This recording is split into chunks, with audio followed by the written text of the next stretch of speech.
everyone, I'm Brenda, Sillas, health and wellness coach focusing on weight loss strategy and nutrition techniques. Be sure you stay tuned till the end where I am going to share with you how to get a complimentary consultation with me. Today we're going to be talking about how to start a new and healthy lifestyle so you can lose weight and feel amazing and have all the energy in the world to do the things that you love. Really, there's 5 things that we're going to be focusing on today. Those 5 things are sleep, movement, nutrition, stress management, and hydration. Okay, 5 things that I want you to remember as we go through this video. Number 1, the number 1 thing is movement. How much do you move on a daily basis? Now, I'm not talking about going to the gym and going on runs or signing up for a marathon. This is literally how much on average per day do you actually move your body?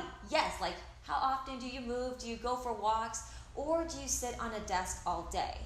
And you really have to focus on where you are in terms of your lifestyle and just build upon that.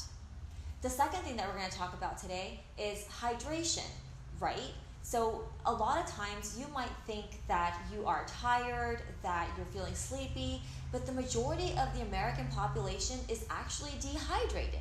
And that's a result of all of the liquids that we do consume, such as coffee, sodas. Those all take hydration out of our body, which make us more tired, foggy, and just feeling really icky. So the second thing you want to start doing is focus on adding in more water into your daily lifestyle. And what that could look like is right now, if you drink a lot of juice, then start doing the opposite. Drink water with maybe a splash of juice. Water is key. The third thing we're going to focus on is sleep. How much sleep do you get on a daily basis, right? There's research that shows that you should be sleeping about 8 to 10 hours a day. You should be sleeping 6 to 8 hours a night. And honestly, it all depends on what works best for you and is realistic. But for the most part, yes, you do want to try to get 6 to 8 hours of sleep every day. And this is why. When you're asleep, your body starts to repair your cells, your neurons in your brain. They start to rejuvenate. So if you want to have more energy, backing into getting more quality sleep is going to help you tremendously. The fourth thing that you want to focus on is, yes, your nutrition. And you already know how important nutrition is for you. And I get that sometimes life is hard and it's really difficult to eat nourishing foods. But what you put into your body is going to affect how you feel, right? And so I know that you don't just know what to do. So the key thing with nutrition is to focus on adding things in. I don't want you to focus on what you shouldn't be doing or what you shouldn't be eating. We all know that donuts and sugar aren't the best. So what can you start incorporating into your diet to make you feel better? Can you add more greens? Can you add a side of steamed vegetables with your meal? If you go out to eat, can you cut your portions in half? So really, nutrition is key on how you're going to feel, and just start where you are, but you have to start. Fruits and vegetables, lean proteins, beans, nuts, and seeds. This is stuff that you've already heard, but those are the things that are going to make you feel really good right away. The fifth thing that I'm going to be talking more in depth about is stress management. I'm not saying to get rid of your stress or don't stress, because that's so unrealistic, right? Stress is just a part of your life, and the more effective that you are at managing it, honestly, it's going to make the world of a difference. So what we mean with stress management is being aware of how outside factors affect your mental well-being and what's going on in your brain. Because stress is really not that your heart is beating fast. Stress is not caused by your current situation. Stress is caused by what is going on in your mind. So the more that you can take deep breaths and slow down and be present and be mindful of now is going to help you with everything else. So let's dive a little bit deeper with those 5 areas. And I know that I kind of went all over the place, but I just wanted to give you a high-level introduction so that you know that this video is going to be about habits and lifestyle changes. I'm not going to be the health coach that gives you this like 21-day detox diet. Yes, there is a place for those, but if you don't get habits around these 5 key areas that I just talked about, trust me, nothing will ever change. And I'm being very honest with you. We all know how bad sugar is for you, so I'm not going to sugarcoat any of this. So let's break it down a little bit more. So let's start with sleep. Right? You already know that it's important to get sleep, but let's break down some of the barriers and challenges that derails you from getting quality sleep. So we all know how amazing our awesome phones are, right? And the majority of the population goes to bed with their cell phones. The reason why this is disruptive for your sleep is because the blue light from the phone that it sends out tells your brain that you should still stay awake. And that automatically is being interruptive to your sleep. Also, having a consistent bedtime routine. If you're a mom watching this video like I am, you know that your kid's bedtime routine is crucial. They need habits, they need consistency, they need routine, and as adults, so do we. But because of all of these outside factors that we're constantly worrying about, we take those into the bedroom and forget that our bedroom is meant for two things: sleep and sex, right? Your bedroom is this place where you go to let your guard down. This is the place where you finally are laying your body down to rest, to let your brain cells rejuvenate, to let your cells multiply themselves, to let your muscles grow. And so you need to start incorporating these habits to help you get good quality sleep. Clean out your room, get the clutter out of the way. If you can, take the TV out or put a blanket around it. Put the bed to sleep too. Honestly, the more that you can focus on your sleep, you're going to have more energy the next day. You're going to have more mental clarity. You're going to be able to be present for your kids and for work and for that early meeting. Okay, so sleep is very, very, very, very important. If you are currently getting 4 hours of sleep, then don't set yourself up for failure by trying to get 8 hours of sleep. Try to get 5 hours of sleep. Then try to get 6 hours of sleep.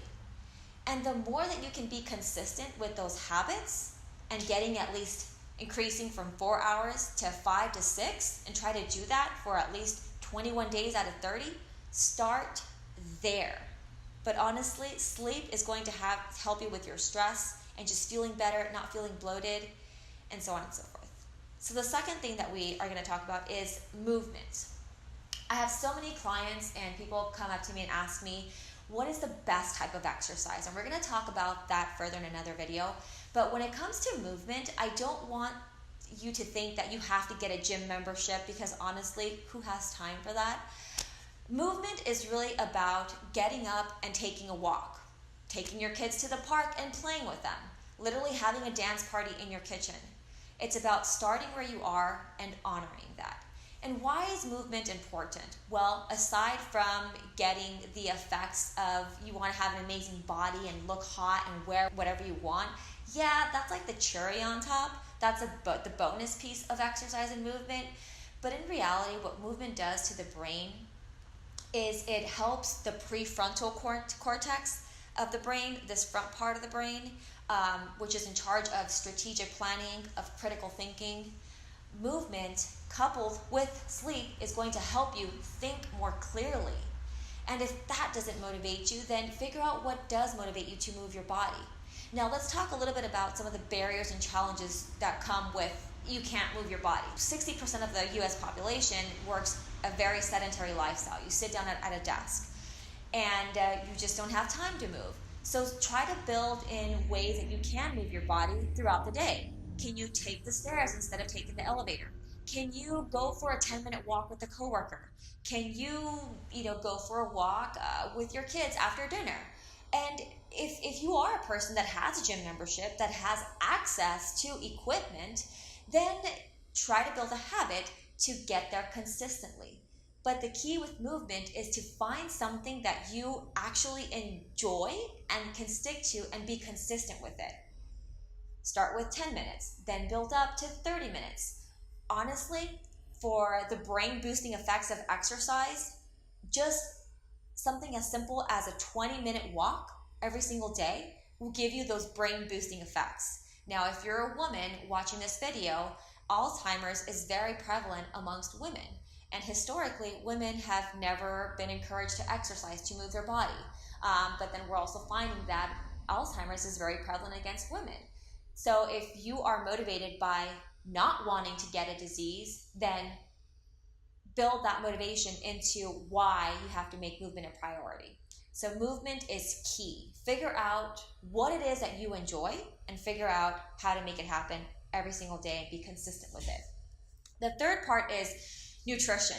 And yes, there's questions about the ketogenic diet, the paleo, the vegan, the raw vegan, the dairy-free, intermittent fasting. There's so many things out there right now. Yes, all of those diets work until they fail, and this is why. None of these diets that I just mentioned are sustainable. So wherever you are in your lifestyle, you want to find something that you can be consistent with.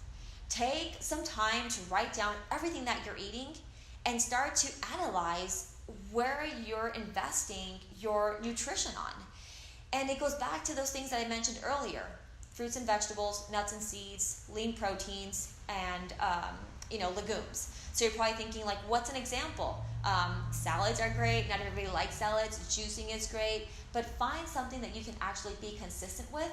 And the reason why nutrition is key is because when you do consume a high amount of sugar and processed foods, it causes this chain of reaction in your body that causes you to feel stressed, to be more bloated, to be more sluggish. And so the more that you can focus on whole foods that are not processed and eat at a consistent time schedule, it's going to help regulate everything else in your body so that you don't feel as bloated, so that you have more energy because you're actually giving your body time or energy to digest the food that you are eating.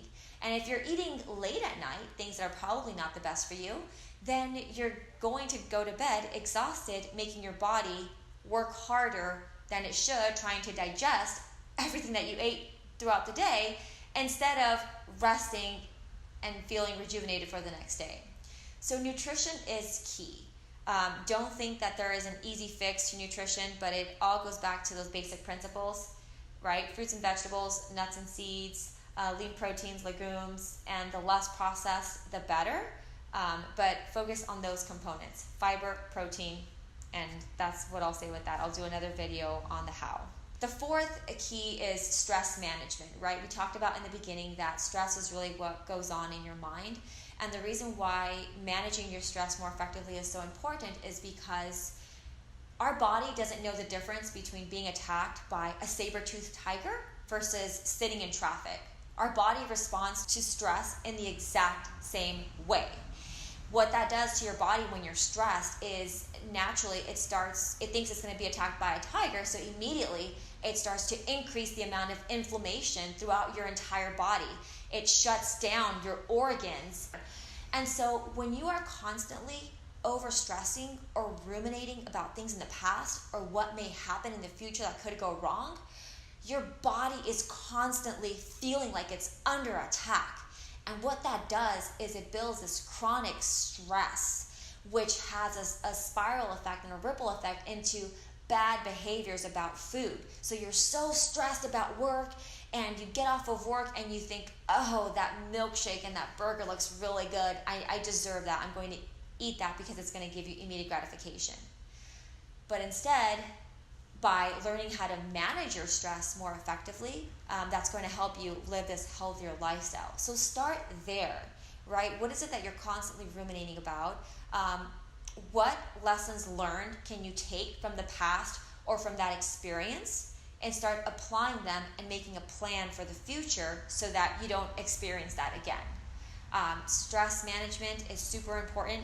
Again, find something that you actually enjoy, whether it's yoga, deep breathing, writing, meditating, going for a walk, and exercising. That might help you with your stress management as well, but that is really key. The fifth thing is hydration. And I talked a little bit earlier about why hydration is so important, but hydration is key because a lot of times you think that you have a big headache or that you're tired, but really you're dehydrated. The majority of the U.S. population walks around being dehydrated. And again, it's because of all of these things that we consume that take away our hydration. And for women, this might be a motivator for you, but the reason why you have cellulite or it's more visible is because you're actually not hydrated. Cellulite cells, it's kind of like a balloon. When they are, your fat cells, when they're not spread out like a balloon and have hydration, then they shrivel up like a balloon, and that's what increases the appearance of cellulite. But it's also going to help with that. It's going to help with clearing up your skin and having bright skin and bright nails and amazing hair. But hydration is key, and the way you do that is by just focus on where you're at right now. The recommendation is 8 glasses of water, but I'm going to teach you a quick formula. So take your body weight, let's say you weigh 140 pounds, divide that by 2, so 70. So that's approximately how many ounces of water you should be aiming for. So take your body weight, divide it by 2, and that's the number of ounces that you should be drinking a day. So I weigh 120 pounds. The recommendation for me would be then to aim for 60 ounces of water a day. But start by analyzing how much water you're currently drinking and then set a goal to increase that little by little. So again, these 5 habits are really the key that are going to help you transform your life and start having this new and healthy lifestyle. Yes, all of those diets and the paleo and ketogenic do have a place in your weight loss journey and in your weight loss strategy, but unless you take the time to embrace these 5 habits that we talked about, you're just going to continue to fail and feel frustrated and not get anywhere. So the key is to focus on these 5 things that we just talked about, right? Sleep, movement, nutrition, stress management, and hydration. The more that you can focus on these 5 elements are really the key and the foundation to helping you transform your life, live this new and healthy lifestyle so you can feel great, lose weight, and have amazing energy. Again, this is Brenda Sillas. I'm a health and wellness coach focusing on weight loss strategy and nutrition. And feel free to click on the links below to schedule a complimentary consultation with me where I can help you zero in on exactly what it is that you need to do to get started.